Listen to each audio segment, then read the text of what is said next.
हमारी यहाँ मान्यता ट्रेनिंग हुई थी कुछ दिन पहले, जिससे हमें बहुत ही ज़्यादा इम्प्रूवमेंट मिली।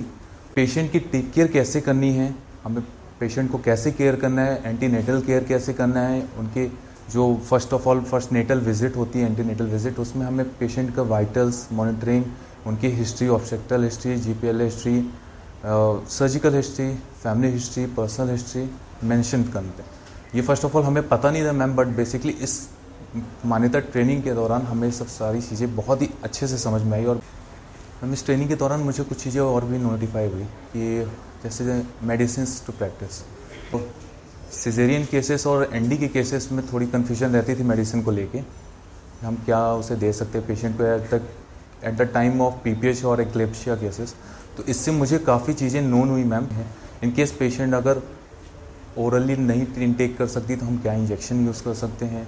मान्यता ट्रेनिंग के दौरान हम भी जागरूक हुए हैं और हम भी दूसरों को भी जागरूक कर रहे हैं कि सिजेरियन केसेस ज़्यादा क्यों हो रहे थे और क्यों नहीं होने चाहिए।